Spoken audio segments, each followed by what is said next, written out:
a Goblin Shaman token. Looks like we're ready to go, and both players are off to the races. We've held them up already. Devin, who are we seeing and what decks they playing? Well, we did mention Boros Convoke, so we have Blair on the right-hand side of your screen on Boros Convoke, and we are going to be watching play against Raja Sulaiman, who is on a deck. These are actually the two decks that I've been considering for the 75K in Chicago next weekend. So Raja's on Golgari Midrange, Blair on Boros Convoke. As far as who's favored in this match, well, Blair's in the play, so I'll take Blair. This is the deck I played yesterday. Actually, I played Boros Convoke. This deck is pretty crazy, but over on Blair's, I'm not sure we got a second land here. I think we've got the an explosive draw, but we just don't have a land, so we're going to try and use the little ability here of scrying an extra 1 using the Warden of the Inner Skies. Bear with me, chat, while we do. It is standard. We're all still learning some of the cards and the names of them. But yeah, Warden of the Inner Skies, how we can tap 3 creatures or artifacts. Artifacts being the key part of this, because obviously we've got a lot of like 1-drops that can make artifacts, blood tokens, clue tokens, etc. And we can turn them into not only +1/+1 counters, but then a scry effect as well to potentially try and hit this second land drop that we've been trying to hit. And then if it gets too big, it also gets vigilance. But on the other side, this little bat, a lot of people are talking about it, doing a breakdown. How good is this bat? Extremely good. It turns out that when they take, a card that used to see some standard play, Mesmeric Fiend, and they give it 2 abilities, it's even a little bit better. But if you take a look at Blair's hand, Blair kind of had the nuts here, right? You had the turn 1 Epicure. If Blair did have a second land, was able to, do this where you tap the 3 things to put a counter on the Warden, play the second land, Gleeful Demolition, blow up the blood token. That gives you 3 more tokens to then use the Warden again. But yeah, thankfully for Raja, Blair did not have a second land and was able to go ahead and take that Gleeful Demolition, and that's really going to mess up Blair's draw. Now, that being said, we do still have, the 3 things in play to be able to activate the Warden to hopefully find a second land. I believe we picked up a copy of Resolute Reinforcements, which that's not really a second land. It can't currently cast that. So, we'll have to see if maybe Raja's really going to want a removal spell for this Warden at some point. Yeah, I think we're forced into this. This isn't exactly what we want to be doing on the Boros side. We don't want to be turning our creatures sideways in this way, as in to use it for scry ability. We want to be getting things on the battlefield, turning them sideways, dropping our opponent's life totals down to 0. One thing I noticed yesterday when I was playing this Boros Convoke deck, the biggest weakness, it's mana base. Its mana base is horrible. It's not great. Yeah, and taking a look at Blair's deck list, I want to see if I can pull it up real quick. I had it on the other screen. Blair's deck list, we have such hits as we have Mirex, which is a colorless land in our 2-color deck. Well, it's a one-shot colored land. We are playing 2 Aganjos, 2 Sokenzans, and 2 Thran Portals. I don't know if you know what this card is, Will, but it's, I would say, probably the worst card in the format. It's rough, right? It's one of them.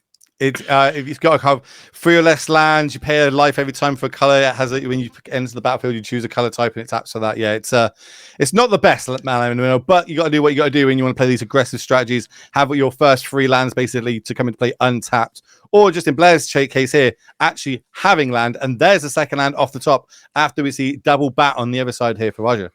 Yeah, Raja's going to go ahead and pick up the Knight Errant of Eos with that second bat, which does make sense because, just wants to, make sure that Blair can't get to some power spell. Now, we do have a Bunnicorn here for Blair. That's going to put the 3rd counter on Warden, which is going to give it flying and vigilance. So, Raja, like we talked about earlier, Raja really needs a removal spell for this Warden here.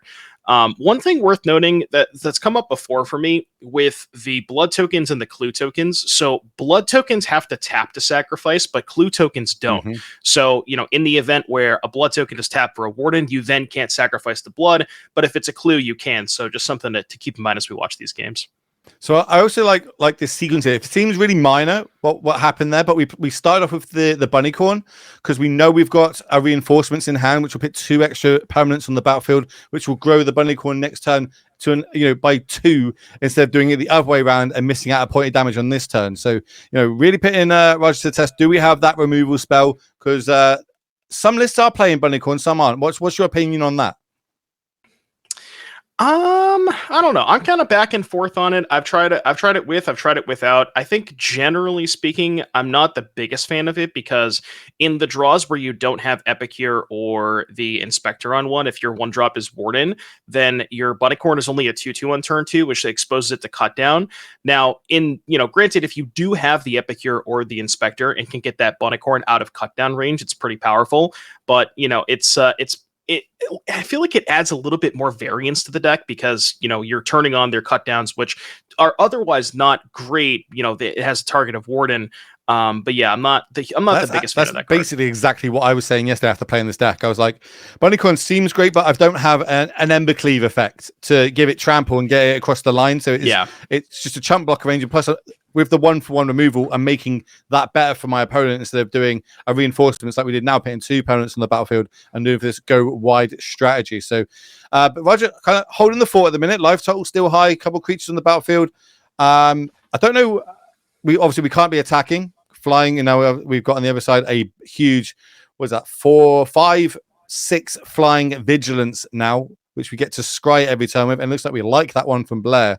So kind of, I wouldn't say turn the corner, but we're rocking and rolling now, right? Yeah, very, very big Warden here. As you mentioned, the Bunnicorn, not normal, a card that has some high variance, but pretty good on this board as we just played that reinforcements. So yeah, I mean, this is a huge attack here. This is a 5-power creature and a 6-power creature just coming in here. And Rasha doesn't really have a lot going on, was able to play the early Deep-Cavern Bats to kind of sort of pick apart Blair's draw, but was never able to answer that Warden on the battlefield. And the combination of now it growing out of, it's really going to be really hard for Rasha to be able to block that thing effectively. Really needs to find like a Go for the Throat or something like that. Yeah, I'm having a look at Raja's suite of removal. We've got 4 Go for the Throat. We've got 3 Anoint with Afflictions. We've got 2 Gix commands, though. They might come up at some point. 1 Cut Down and 1 Bitter Triumph. Bitter Triumph is such a good card, just maybe not as great in this format as it is in others. But yeah, definitely look for some sort of big removal. But we need 2 of them at this point because there's 2 big creatures on the battlefield. We're doing some math. Yeah, Raja's doing some counting. Fortunately for Raja, he does have, I would say, more copies of the 2-mana removal spells than what you could say stock. Most lists have probably 4 Go for the Throat and kind of stops there, but he's going for 4 Go for the Throat and 3 Anoint with Affliction and a Bitter Triumph. So the full 8 2-mana removal spells to be able to clean up this Warden. So, maybe a bit unlucky for Raja that he wasn't able to find one of those. Oh, I see it. Gix command in hand. Okay. That could be a one-sided Wrath here, right? No, it wouldn't get rid of the bunny, I don't think. The bunny would still be a 3/3 after it all picks up. That is on the screen for you all at home. Yeah, it's kind of weird how this one works because it resolves top down. So Raja ideally would want to destroy each creature with power 2 or less, and then each opponent sacrifices a creature with the highest power. Now, correct me if I'm wrong, but I'm assuming that if it resolves top down, you destroy each creature with power 2 or less. That means the Bunnicorn is no longer big enough to be able to have the highest power, so you would be forced to sack the Warden. I think that's how it works, but I'm not 100% positive. Same. We're going to find out. It's also double-sided, though, right? Both our bats would also be caught up in that, True. So that wouldn't be ideal. I think we managed to find the bit of triumph there. We're going to discard a card instead of losing the 3 life, which makes sense against a aggressive aggro deck like this Boros Convoke is. And then the follow-up play is going to be a Sunslayer. This card, by the way, is great. This card does so much for 3 mana in these decks. Just first strike and death touch. You basically can't kill it in combat. It's crazy. And then on top of that, it can also draw you cards, destroy enchantments on the other side, or remove counters from things like Planeswalkers if you have to happen then.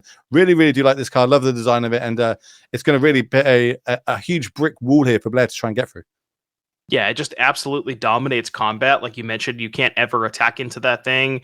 You can't really ever block it profitably. So just basically, Blair's going to be, as we call, in the abyss at some point this game, or allow Raja to get a bunch of cards. And now that that Warden's gone, I mean, there's not really a lot of profitable attacks here for Blair. The Bunnicorn just gets checked by the Glissa. That is, I believe, a Sanguine Evangelist. That is a card that could maybe help Blair go wide. But, I mean, if you look at Rasha's board, Rasha's kind of going wide, too.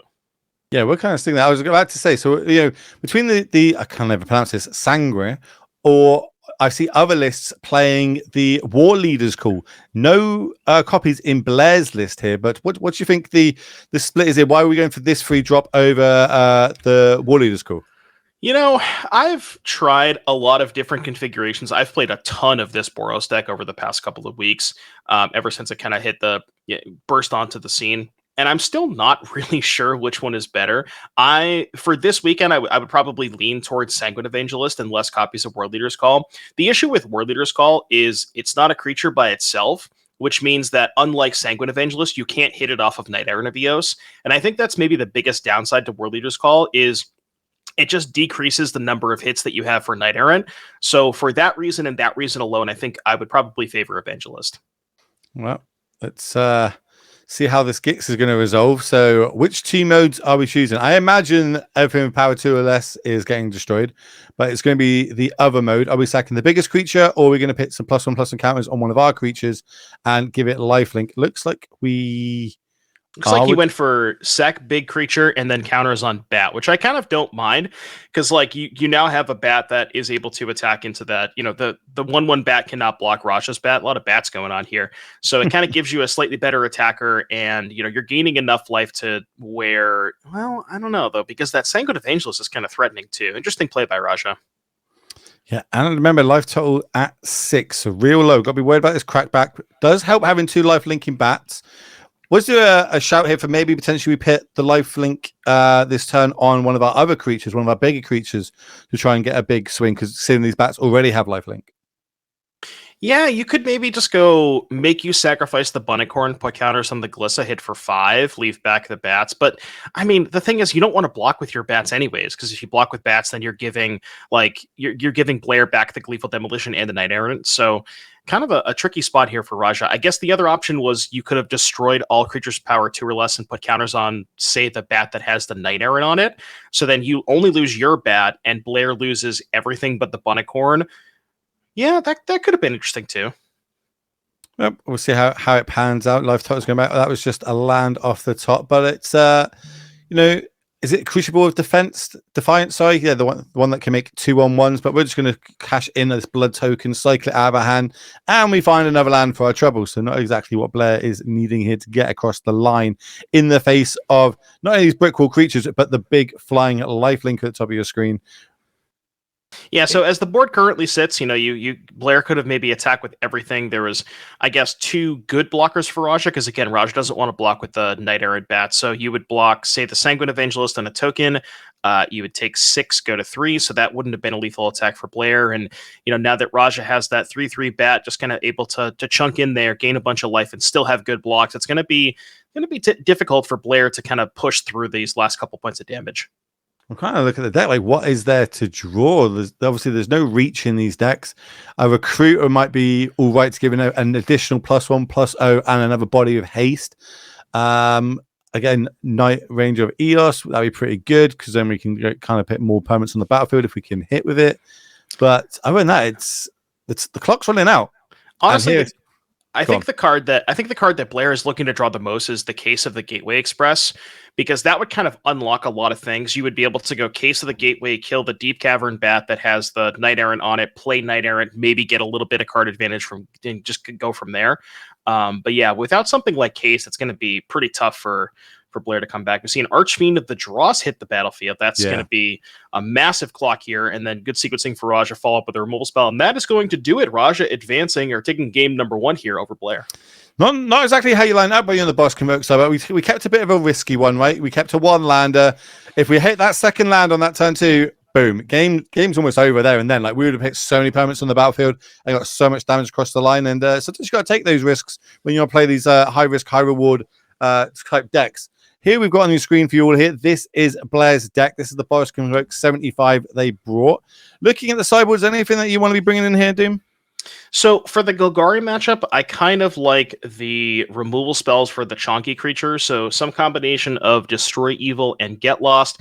We saw that Archfiend of the Dross really kind of close the door on that game. That kills that. It also kills Preacher of the Schism, Sentinel of the Nameless City, and Sheoldred. So I don't know if you want all 5, but you probably want some combination of those. And I don't know if the land counter is appropriate for this, but I would like to cut those 3 in portals. Okay, let's see if we've got the other deck list. We've got this Golgari mid-range list for you all to have a little look at, because I am seeing some cards in this sideboard. Let's say some cards that are going to be very good in this matchup. Talk me through what you'd like to bring in here.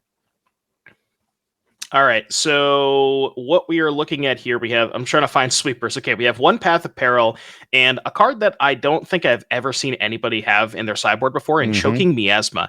There's, I think, 100 different Infest variants, and this is another one of those. So it's black, black, one, all creatures get -2/-2, and you can kick it for a green, and if you kick it, then you get a +1/+1 counter on one of your creatures. So, most of the time it's just going to be 3 mana, all things -2/-2. So give me those, give me the Path of Peril. And then past that, I mean, I don't think there's a lot else here. You could maybe consider 1 or 2 Tranquil Throwbacks if you expected the Boros deck to have War Leader's Call. As we know, there are no War Leader's Calls in Blair's deck, so, obviously Raja doesn't know that, but might want to go towards those. Past that, not really a ton else here. Big shout out to Sheoldred in the main. 3 copies of that. I mean, we all know how good that card could be once it hits the battlefield. But it looks like the players are still just finishing off that little bit of sideboarding there. So, maybe we can go over some of the things that we didn't manage to catch at the beginning of the stream. Maybe like a future event, like what we got coming up after this weekend. Yesterday, of course, was a Pioneer all day long, where it was a 10K showdown. So today is going to be the Sunday Standard Showdown. But coming up over in Minneapolis, we have got on the Saturday a 10K Modern Showdown, and on the Sunday a 5K Legacy Trial. Where's my Legacy fans out there? I know there's a lot of them. I actually just picked up a couple of Legacy decks myself in paper, so I'm really interested to see how that one's going to be panning out. I think. Do you want to? Yeah, let's go to the next one. Where are we going after this one? Indianapolis, all the Appalises, which is, I believe, just south of the last location. I think when I was using the Google Maps last night. And on the Saturday, we're going to be having a modern 10K showdown. And on the Sunday, a team showdown. That's going to be standard, modern, and pioneer. Like NRG getting the hits after hits here. Legacy team events, sign me up. Of course, this love is those team events. Oh, I love it. Who's going to be our third? Me, you, and who? Jolisette? Let's go. Well, I guess I'll play modern or pioneer. You can play standard. I don't want to be playing Boros and get shouted at when I do that. Okay, our players look like they're finished up shuffling. Let's get down to the matchup. Let's go for this, and we'll have a good deep dive on everything that's coming up in the NRG just after this. Of course, we've got multiple games going on for you. Potentially, if this finishes early, we can get to that backup feature match. But, we've got that all weekend long. I think we've got 8 rounds of standard action today before we cut to the top 8. $5,000 on the line, as well as a bunch of points to get yourself onto that leaderboard for the end of year championships.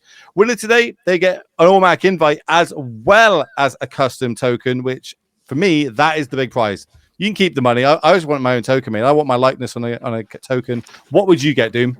Oh, I was gonna ask you. I would be a Rhino token for sure. That was gonna be my answer. But what would you be, Will? I wouldn't see any play, but I've always wanted a golem token of me for some reason. I think it's like a free golem. Do you remember Hammer of Porphyros? I do remember. I was thinking Blade Splicer, but no, that one doesn't have first rate. Gains first rate, doesn't it? Yeah, that's I don't know why I have an affliction with that card back when I started Magic. I used to love the mono red devotion decks back in that standard, and the card's terrible, but for some reason I want to be a free golem. It's a good one for chat though. Chat, what token would you have made if you turn up to one of these NRGs? You take it down. They turn around and go, right, which token do you want made in your likeness? What would you have made? We can see the one on the screen there. I believe that's the adventure one. I think that's the adventure one. I'm pretty sure it isn't because Raja used it last game with the Mosswood Dreadknight. So, Churchman, a 1/1 bird. Will, I thought you were going to say poison counter. That's what I thought your answer was going to be.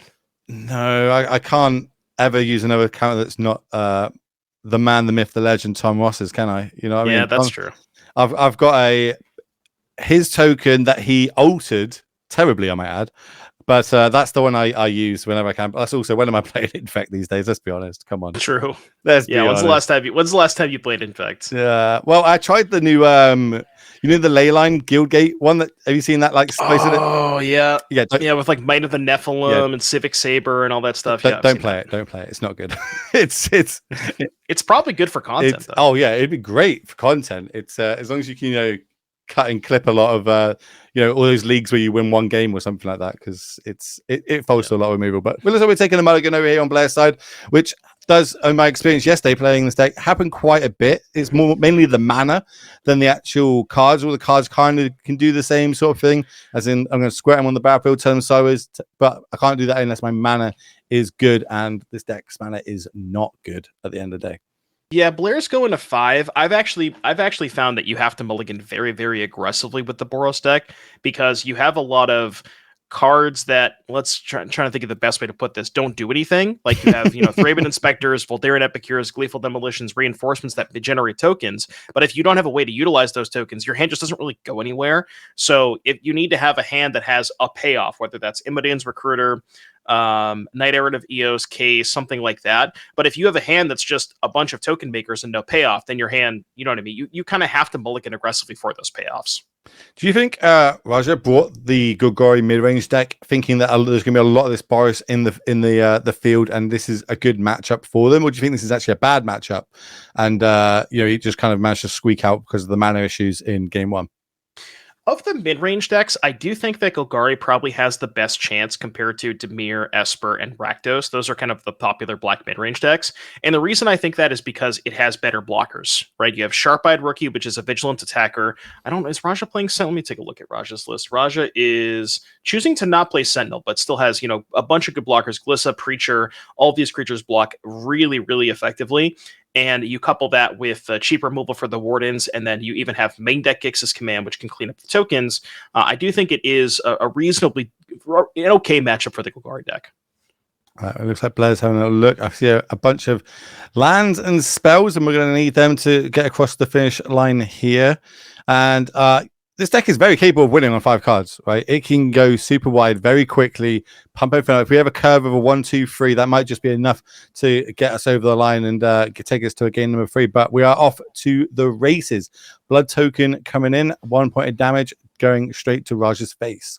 Yeah, I mean, imagine a 5-card hand that's 2 lands, Thraben Inspector, Gleeful Demolition, Night Errant of Eos. You mold the 5, and your turn 2 is, 9 power plus draw 2 cards and make a 4/4. So, that is the deck ceiling. This deck can operate on very, very low resources because, Gleeful Demolition is effectively a 3-for-1. Night Errant of Eos is effectively a 3-for-1. That's why the deck is so good. You have to mulligan aggressively, but it mulligans pretty well. Okay, we're gonna blow this up. Okay, cool. We're gonna Gleeful Demolition. That's gonna bring along 3 Phyrexian goblins. Here they are entering the battlefield.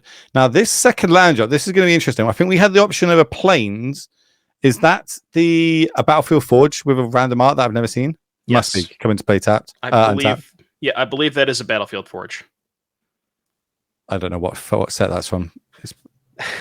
I think that just might be the most recent one, the when it got reprinted. Brothers War. Come on, I'm OG, my friend. Or Come on, I don't deal with these newer ones. You know which Painlands I have in paper? Well, I have 9th edition.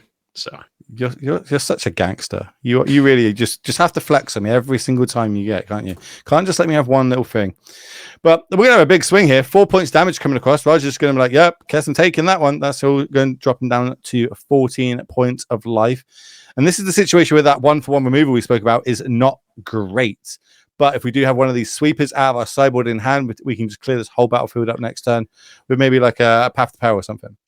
Yeah, and Blair had the option to flip the case that turn. Now, granted, you don't get the ETB of killing anything because there's nothing on Roger's side of the field to be able to kill with the case, but still could have maybe considered flipping it to make all of your threats later on that much better. And we do have the sweeper here. That is the Choking Miasma, so these tokens are going to get cleaned up. Now, fortunately for Blair, does have a play here, does have that Resolute Reinforcements to flash in at end of turn, but that's only 2 creatures, and that's not going to be able to flip the case next turn. No, that is going to come down. Of course, make a 1/1 soldier. Actually, maybe that's the token I'd get. Maybe I'd get a 1/1 soldier, as that's literally my day job. Maybe that's the token I'd get made. Okay, 3rd land drop off the top. That means, are we just slamming here? Are we just hitting the recruiter on and just trying to get as much damage in as we can? Yeah, you have to play the recruiter here. I mean, if you don't play the recruiter, you're playing case, doing nothing, attacking for 2. You don't want to play the case. So yeah, and you kind of want at least 3 creatures in play because if Raja follows up at something like a Glissa, there's 3 creatures in play. Then you can go case, kill the Glissa, attack with 3, flip the case, and then that could really snowball out of control. If Raja has anything that has 4 toughness, or perhaps a Sheoldred that has 5 toughness, that case is not going to be able to kill it. Well, that was 7 points of damage kind of cost. It was a big swing. So potentially if another recruiter comes off the top, that could just be game. We need to do something here over on Raja's side. And we're going to play the powerful 2/4, the Preacher. This card, really good, by the way. Like, but for like standard, I was like, this card's crazy good. Yes, very, very good. Good blocker, good attacker. Is able to generate tokens, draw cards. Now, big draw step for Blair. Really wants to find a 1-drop here because you can go 1-drop into case. That's 4 creatures. Does not find it. Now, what I would probably do, honestly, is I think you'd still cast the case here, deal 3 to the Preacher, and attack with everything. If Raja wants to block, it's a trade. You still get to flip the case. If Raja doesn't want to block, okay, that's fine. Takes 4 damage, falls to 3, and you still get to flip the case either way. So, you're effectively quote unquote trading 2 for 1, but not really because the case is still staying in play and providing you that additional value. This is a card that we haven't talked about that much yet, Will, is the Case of the Gateway Express. I know you said you played a little bit of Convoke. I have been so impressed with this card. It's been phenomenal every time I've had it. The removal spell that turns into a Triumph effect? It's awesome. It's absolutely great. Yeah. But like talking about sequencing here, like we need to do this pre-combat, not post-combat, right? Because if we do it pre-combat and we just block a 1/1, we smell a trick on the other side, take the 3 damage, we can't then finish it off because there will only be 2 creatures on the battlefield, 1 damage on actually on the Preacher. Yes. So we need to do it pre-combat here. We're going to play. Oh, okay. First, we're not choosing not to get any of it in. This might be a little bit too safe from Blair here. Yeah, I'm not sure what we're holding the case for. It seemed like that was a pretty good turn to do it. Where like I said, if you put Raja in a position where you do have the case pre-combat, which is maybe a little bit awkward, but you say either Raja, you take 4 damage, fall to 3, I get to flip the case, or you trade for your Preacher. I feel like either of those outcomes are pretty good for your Blair. And like I said, Raja's follow-ups from here are Archfiend, Sheoldred. The case is not really getting any better as the game progresses when Raja gets to 4 and 5 mana threats. Well, the Preacher is getting turned sideways, and this got a lot of text on it, chat, so bear with me. We're going over it. It is a 2/4 with Death Touch. Whenever it attacks, player with the most life or tied for the most life creates a 1/1 white vampire creature token with lifelink. So that's what you see added at the top of the screen there. If we've got more life, then obviously when we attack, we get to draw cards, and if it's tied, we get to do both effects. That's why I really, really like this card and how it moves forward. And that's one of those case ones, isn't it? Hold on a minute, let me go back. No, that is my pick for my favorite card in the set, Sharp-Eyed Rookie. It's a 2/2 for 2/2 vigilance that grows when you play creatures that are bigger, that have more toughness or power than it, and you investigate each one of those times too. And you see this board here is just, what is Blair supposed to do from this position? You can case to kill the Glissa, but then you still don't really have good attacks into the Rookie and the 1/1. It seems like this game is, I'm not going to say it's over, but it feels like it's pretty close to over. Yeah, so the only thing the Blair's got going for them currently is that life total. Life total at 19, still pretty high, means we probably got at least 2 more draw steps, I'd say. But before we're going to be looking at game-winning sort of strategy. So we need to add as much to the battlefield in that time as we possibly can. So potentially we can try and get that 1 alpha strike in if we draw perfectly and Raja kind of bricks or gets a little bit greedy. But even with this board state, it might just be, as you said, game over already. Yeah, and this is kind of why I was talking about earlier, why I kind of like the Golgari deck in this matchup, where it's almost feels like as long as you can clean up the early wave of Gleeful Demolition, it feels like it's able to kind of keep pace with the amount of threats that the Boros deck is presenting. So, you have that, and all of your, look at Raja's board. They're all really, really good blockers. Glissa and Preacher both win in combat almost all the time, and even the Rookie having Vigilance is huge here. Like, Raja's going to be able to poke in for 3 and still have that as an option for a blocker next turn. And here comes the Archfiend of Dross. Big 6/6 comes in with 4 counters on it. The oil counters, when there are no more, I believe we lose the game. But let's be honest, the game is going to be well over before that, because whenever a creature, an opponent dies, its controller will also lose 2 lives. So if we had like a next turn a sweeper effect, that is just going to be game. Yeah, I know. Imagine following up the Archfiend of the Dross with a Miasma or something like that, where you just clean up the board and just dome Blair for 10. But I mean, even here, it's, what is Blair supposed to do? It's probably just going to take 6 damage, fall to 10. And then, I mean, your alpha attack is almost certainly lethal next turn, because the Preacher is getting chump blocked by Bat. That's 2. I mean, yeah, it seems pretty tough for Blair. Raja should be able to present a lethal attack next turn. Bunnycorn off the top. That's not great, but we could go Bunnycorn. Oh, no, we know we don't have the second white source. If we can't even play the case here, can we? So we could like right, yeah. We talked that mana, the Dex mana coming back to bite it. Yeah, there's 2 mountains, a Sokensan, and a Battlefield Forge. So I can't even double spell here. Yeah, it's pretty rough. Can we survive though? Blair going through the tank now. What if I take that out? What if I do this? How if I do that? What am I taking in the air next turn? Opposed to me blocking and then losing through the Archfiend Dross triggers. There's also a creature land on the other side of the battlefield. Don't forget that can turn into a big 4/4. Yeah, I don't really think there's any way for Blair to survive, because even if you let the 2 vampires through, you still have to block the other 4 creatures, which is 4 triggers from Archfiend. That's 8 plus 2 is 10. So I don't think there's a way for Blair to survive the lethal attack, especially with that cottage. When you play paper, do you make your opponent kill you, or do you like scoop in early? When you're like, you're out, you're like, yeah, I'm cool, we're done. Kind of depends. Depends on the situation, how I'm feeling, you know. Well, some people like, I don't think I've ever seen Reduke ever scoop. I feel that man's like, no, I'm making you beat me. And I suppose you can also get edges from that in Magic, right? When people know that you're completely down the board. There's nothing you could possibly draw, but yet they make you kill them. So that one turn, then you maybe potentially get something like a big Settle the Wreckage type effect, which is famous from Mr. LSV himself. And just having those little edges of not being known as, okay, I'm going to scoop early here. Or you can use your advantage. Normally you scoop a lot, and that one time you're like, oh, I'm down on board, but if I don't scoop here, they might play around something I don't have and give me that extra turn. The token little trick. Edges. Yeah. The token trick. So if Blair reaches for a token, do you think Raja would play around Settle? I wish that was in this format. We're talking about this yesterday, actually, how I think this is that card's so good for like mind games in different formats.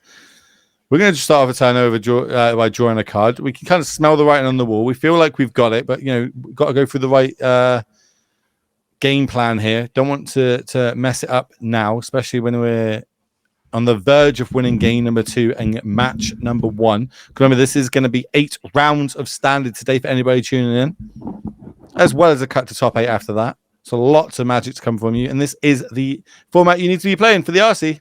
So you're going to see a lot of this moving forward, and we're going to see a lot of how the meta game is going to shift and change. And that's what I love with standard, especially now going to a 3-year block pool. There's going to be a lot of room for metas to kind of shift. There isn't always going to be a best deck.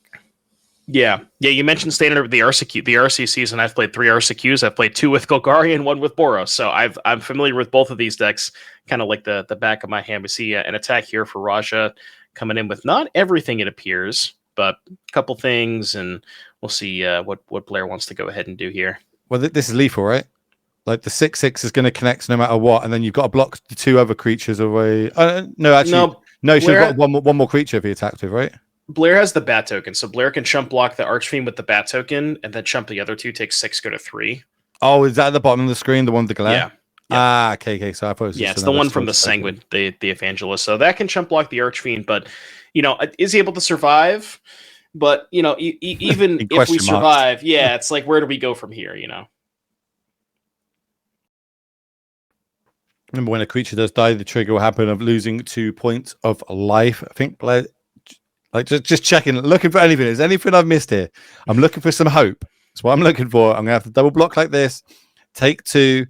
Damage is going to happen. Trigger. You're going to take another 4 points of damage. That's going to drop Blake down to quick math 3. And that is some crazy line to get back out from under this. This is kind of why I like that the Wall Eater's call, because you could, if you could play that, you at least got a little bit of reach the later the game goes, as long as your opponent doesn't have a way to gain life on the other side of the battlefield. That plus a Gleeful Demolition, that adds up. Yeah, exactly. And it is awkward because you can't hit it off of Knight Errant, but it's, you could say that it's arguably a more powerful card than Evangelist. It's just a little bit more high variance, because Evangelist being a body, like 2 bodies plus the Anthem on Evangelist, makes it very, very good. Okay, Thrillback did come out of the sideboard here, probably using the gain life ability from it. Get that graveyard out of here. I don't know what you're doing with the graveyard, Blair, but get it out. You keep looking at it. Now I've taken that option off. Big draw step.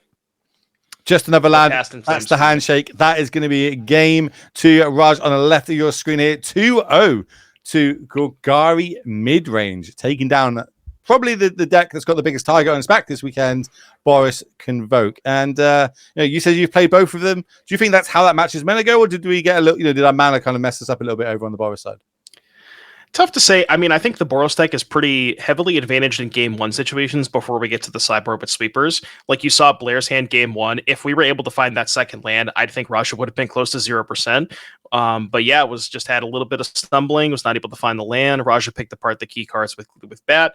And then, like I said, once you get to the sideboard, there's a host of sweepers. I've seen some even lists online that have had upwards of 4 Path of Peril. So the Golgari decks are prepared for the Boros decks. Well, if I was playing this weekend, I'd be moving it down, filling my sideboard up with him, or maybe even having a couple in the main, because I feel like this deck is going to have a target on it. I feel like it can be super explosive if you don't have the tools, as in one form removal is not doing anything. I do need some sort of sweeper effect. I think we might be getting an interview, so we're going to move Raja across to get that interview going.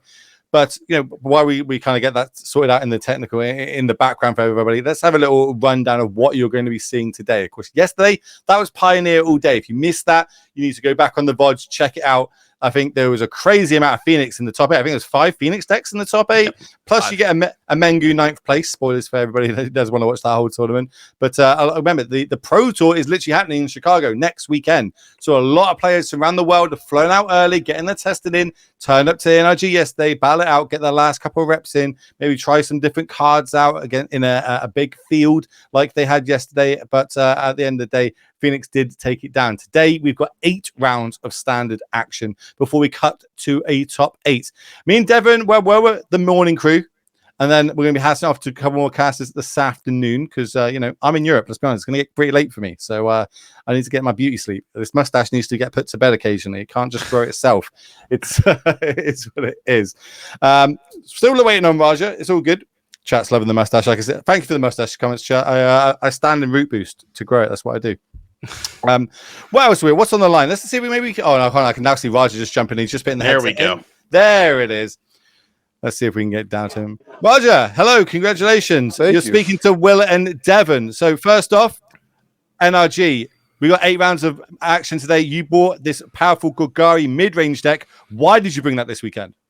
I wouldn't call it powerful by any means. Ooh. It's not good. Hey, I love playing it. No, it's a deck that I really enjoy. It caters to my play style.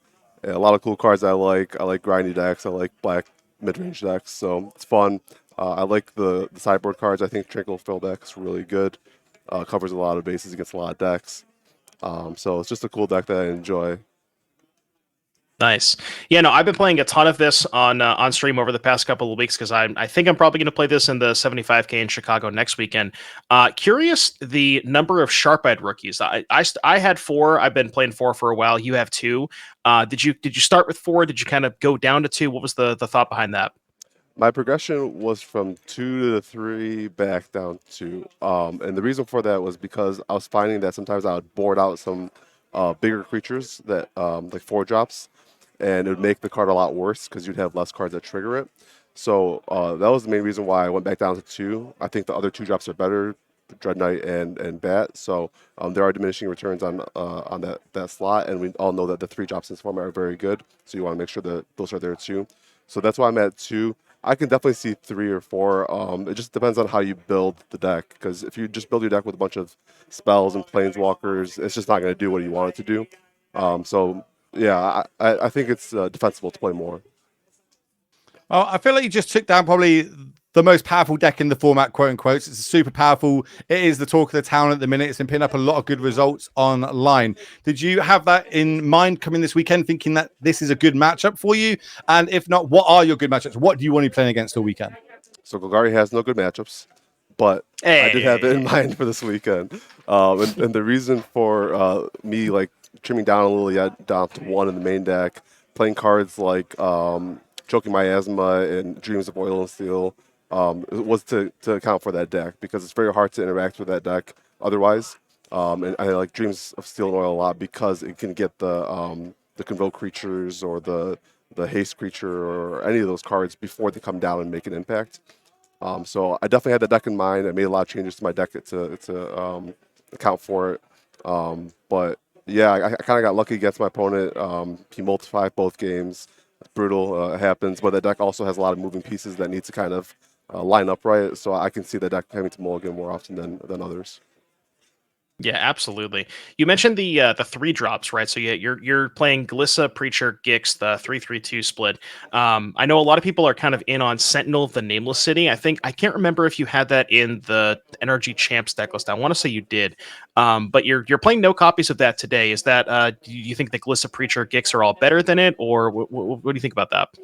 So I changed the mana base because I was having a lot of problems. The issue with the enemy colored mana bases is that you don't get the fast land, so you're down a dual land, and you don't want to play too many of the surveil lands either. So what I did to the deck was I added 4 Cavern of Souls because I realized that all the green cards in the deck were creatures. Dreadknight is a creature, Gliss is a creature, the dinosaur is a creature. So Cavern was the same thing as a forest if you just name whatever you need to cast it with, but it also works when you draw it lets you cast Gix and Sheoldred. So it's a black source for those and a green source for your creatures. And then it has the added upside of making your creatures uncounterable too. So in order to make that work, I had to cut Sentinel because he does not share any creature types or anything else. Whereas like Glissa's a Phyrexian, both the rookie and Dreadknight are both humans. So it just made the deck a little more cohesive. And I don't think there's overly discernible difference between Preacher and Sentinel to where I'd be making my mana worse to play the card. Well, I'm going to finish off on the mana. Obviously, Surveil Land's kind of the talk of the town at the minute with the latest set. That's the card that seems to be popping up in every deck and every format. What's your opinion? Are these going to be really good? Are these like basically play a land, draw a card? Or are these kind of like they're a bit overrated? Where do you sit on that fence? I think they're great in Modern because they're fetchable and let you kind of have a way to have more agency in the mid to late game. I think in formats like Standard and Pioneer, where you don't have that ability to find on demand, that's a little worse. I think if you're playing a deck with graveyard synergies, I think it's pretty good. But overall, I think they're going to be kind of role players in those 2 formats. Absolutely. Yeah. Last question for me. I know that Raja kind of threw Golgari under the bus, said there's no good matchups, but if you had to pick one deck that you wanted to play against this weekend, what would you? There's got to be one good matchup. Come on, Raja. Mono red. All right, fine. Mono Yeah. red. We can agree on that. We can agree on that. I got Sheoldred in my deck. Mono red all day. Let's go. Well, on that one, we're going to let you go off and celebrate your victory. Hopefully, we get to see more of you throughout the weekend. Keep winning, and we'll keep getting you back on Capital, my friend. Good luck. Congratulations, Thanks, guys. I'll see you around. We're going to move back to the booth where I believe we have got a backup feature match for all you beautiful people watching this weekend. It is none other than a fellow commentator of the NRG. It is, It's our third. Say what? It's our third. Oh, our third? Okay, Yeah. well, that's awkward. Okay, well, you tell everybody. Who is it and what decks are they playing? All right, I didn't mean to interrupt you. My bad, Will. We're going to be watching Joe Lissette, who is on Orzhov Control against, the name here says Dragon Jet. I don't know if that's correct, but Azorius Reanimator. It's a Jet Thevenot. That's going to be Azorius Reanimator. It's actually the Azorius Monastery Mentor deck. A lot of people maybe don't realize that Monastery Mentor is legal and standard, and this deck is a deck that utilizes it, plays a bunch of cheap spells, specifically spells that recur creatures from the graveyard, along with discard and mill enablers. So there's a bit of a reanimation theme, but really, really cool deck. A deck that I have played a little bit myself. Yeah, actually, I was watching this yesterday in the hands of one of my friends and played. It's crazy when it goes off. And when multiple mentors on the battlefield, you kind of see this board state that we're seeing now. A lot of tokens spread all over the base. We've got a Ledger Shredder on there with a couple of counters. And I think we're in the midst of blocking. Combat is, of course, for blockers. Definitely not when you're on the attacking side. And what are these? That can't be the amount of triggers that's on the stack, right? There can't be 13 triggers. Well, I mean, with Monastery Mentor, you never know. Anything could happen. Right, let's have a little look how after the board has been cleaned up, what's going on. I do see a word announcement that's flipped at the top of the screen. We're going to play the Trickster at the end of the turn. Or no, Picklocket, Prankster. Sorry, not Trickster. Prankster, the 1/3 flyer, which again, that card in itself, that's a sleeper. No one really picked up on that, right? Now we're seeing that in a couple of formats, picking up loads and loads of results. But over on Joe's side, we're going to start replenishing the battlefield. Go find ourselves a plains, put that to hand. Yeah, so for people who are maybe unfamiliar with this Orzhov control deck, there is a lot of I guess you would say stuff that has enter the battlefield abilities. So you have like ambitious farmhand to help hit your land drops early. You have cheap removal in the form of laydown arms. And then kind of going up the curve, you have some mid-range stuff like Wedding Announcement, Wandering Emperor, and then even all the way up the curve, you have stuff like Eternal Wanderer, and even topping out with Breach the Multiverse. So kind of a little bit of everything, can play some different roles. And I think this deck is pretty good. Well, it looks like it's going to be half decent because Joe is up a game. This is game number 2. Of course, you can see that at the bottom screen, but he does have only 7 life points. And looking at a pretty big Legislator plus a active Monastery Mentor, if we can chain up a couple of spells in one turn, which we have a little look at the suite we've got, we can maybe chart the course, a couple of considers, even got a Faithless Mending in the list. I forgot that one was even in standard. You know, I didn't think I would ever say this before, but the one nice thing about playing white border lands is we can see how many lands Joe has in hand. So I did see that there was, at least 3 lands. I don't know if we have a spell, but really needs to find a sweeper to clean up the, mentor and all these tokens, because the board is getting a bit wide. We have some tokens of our own that are sizable with the flipped Wedding Announcement, but it's going to be really hard for that to kind of outsize or outpace this Monastery Mentor. I think that last card might be a Duress there for Joe as well. So yeah, a couple of land and Duress. What's the reason for keeping these lands in our hand? Do we have a way to cycle them out, or are we just trying to have a Jet kind of thinking going in the tank? Okay, what could he have? What can he play at his speed? What's this? Because remember, this isn't open deck list at this point. So every card basically legal and standard could be technically be in Joe's hand. Yeah, looking at the deck list, I don't really see any additional reason to be holding lands. Sometimes these decks have the Restoration of Aganjo, which you needed a card in hand to discard, but no copies of that this weekend for Joe. So yeah, I mean, maybe just wants to bluff some interaction, or figures he has enough lands in play, doesn't need to play these extra lands. Okay, well, combat's going to happen. A couple of blocks, bit of damage coming across, but it looks like the Mentor is going to be going to the graveyard. That's huge. That means no more tokens being made from future spells. Did have an unlicensed Hearse on the battlefield now, though. That one, when it goes unchecked, can grow pretty big, but it will take multiple turns for that to happen. We're going to use the Field of Ruins, just kind of thin our deck a little bit more. The last thing Joe wants right now is to draw even more basics into that hand. Yeah, I wanted to take care of the Restless Anchorage on Jet's side, that creature land. As far, we talked about sweepers. As far as sweepers are concerned, Joe has, I'm looking at 2 Sunfall, 1 Depopulate in the main deck, and then in the sideboard, a couple of Vanquish the Hordes, 2 copies, along with another Depopulate and a Temporary Lockdown. Well, just getting word from the producer that they have just gone to turns. Wow. Joe at 1 life. In game 2, draws another land, pits it on the battlefield, and I imagine this game is going to be a draw. Not what you want in round 1 of a 8-round Swiss event, but how often does that kind of happen in Standard? Is Standard a slow format in your opinion, or is it quite quick, considering Boros is potentially one of the quote-unquote best decks currently? I mean, it kind of depends on the deck, right? You have the Azorius controls, the domain ramps, the deck that Joe was playing. Those that can play much, much longer games. But then, as we saw, in our first match, you have the other side of the spectrum with Boros Convoke, Mono Red, Ban Toxic. I mean, these decks can just end the game on turn 5 or turn 6. So, a very wide range of things, and that's kind of why Standard's so good. There's just a bunch of different things at each end of the spectrum, regardless of what you like playing. Standard's got it for you. So Standard for me is one of the only formats I can actually play Infect in right now. Okay, I'm happy if we can get some ban Infect on screen. I'll be super, super happy. But on that one, that is going to be the end of round number 1 here at the NRG. We'll be back. We've got 7 more rounds after this, so make sure you don't go anywhere, and we'll see you shortly.